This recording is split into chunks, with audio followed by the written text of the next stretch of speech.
নতুন দলে শুরুটা ভালো হয়নি ঋষভ পান্থের।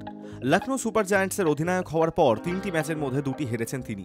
চলতি মরশুমে মঙ্গলবার ঘরের মাঠে প্রথম ম্যাচ খেলতে নামল এবং হারল লখনৌ সুপার জায়ান্টস। হারের পর মাঠের পিচকে দায়ী করলেন অধিনায়ক পান্ত। তার কথা থেকে পরিষ্কার নিজেদের পাতা ফাঁদে নিজেরাই পা দিয়েছে লখনৌ। ম্যাচ শেষে পান্ত স্পষ্ট করে দেন তারা কম রান করেছেন। এই রান করে আইপিএল জেতা প্রায় অসম্ভব। তিনি বলেন, আমাদের বেশি রান হয়নি, ২০ থেকে ২৫ রান কম হয়েছিল, কিন্তু ওটা খেলার অঙ্গ, হতেই পারে। শুরুতে উইকেট হারালে বড় রান করা মুশকিল, সেটাই হলো। তবে দলের সকলে নিজের সেরাটা দিয়েছে।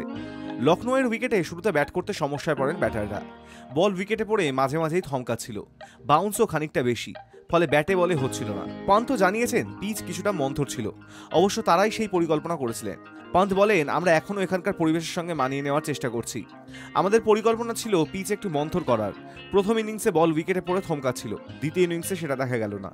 পন্থের কথা থেকে স্পষ্ট পাঞ্জাবের বিরুদ্ধে স্পিনারদের কাজে লাগাতে চেয়েছিলেন তারা, সেই কারণে উইকেট মন্থর করেছিলেন, কিন্তু সেই ফাঁদে নিজেরাই পড়ে গেলেন।